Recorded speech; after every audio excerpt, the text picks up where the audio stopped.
Hi friends, welcome to చిటికినంత tip. So ఇప్పుడు మనకి ఈవినింగ్ వరకు వచ్చేసాం స్నాక్స్. ఇప్పుడు నైట్ డిన్నరు మీ ఇష్టం ఫ్రెండ్స్, ఏమైనా తినండి. కాకపోతే ఇక్కడ ఏంటంటే చిన్న చేంజ్, టైమింగ్ చాలా ఇంపార్టెంట్. ఎందుకంటే మనం ఏం తిన్నా ఆహారము అది 3 గంటల వరకు డైజెషన్ అవుతుంది కదా. 3 గంటలకి కరెక్ట్గా టోటల్ క్లీన్ అవ్వడానికి అంత టైం పడుతుంది. కాబట్టి మనం నిద్రపోయే టయానికి ఒక 3 గంటల ముందు కానీ, అంటే ఆల్మోస్ట్ 9-9:30కి మనం పడుకోగలిగితే మన హెల్త్ కండిషన్ చాలా బాగుంటుంది.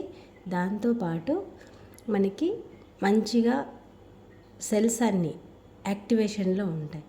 సో 9-9:30కే పడుకోవాలి అంటే మనం ఎన్ని గంటలకు భోజనం చేయాలి అంటే 6:30 నుండి 7 లోపే.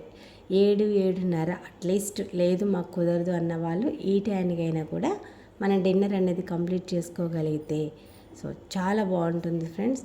ఒక్కసారి ఈ డే మొత్తం ప్లాన్ని ట్రై చేసి చూడండి. 9:30కి మీరు పడుకునే ముందు ఒక 10 నిమిషాల ముందు చిన్న గ్లాస్తో గోరువెచ్చని వాటర్ అనేది తాగండి. అంతవరకు ఇంకా మీ వాటర్ అనేది ఒక డేకి ఎంత కావాలో నేను ఆల్రెడీ ఇంతకుముందు వీడియో చెప్పాను కదా.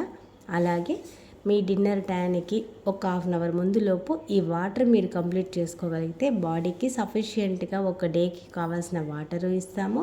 ప్లస్ దాంతోపాటు మనం ఫుడ్ అంతా ఇచ్చాము కదా, మార్నింగ్ నుండి ప్రోటీను ఫైబరు అంతా సమపాలలో ఇచ్చాము. సో డిన్నర్ కూడా కంప్లీట్ చేసుకుంటే సో డైజెషన్కి కానీ క్లీనింగ్కి కానీ మనకి చాలా బాగా సపోర్ట్ అవుతుంది.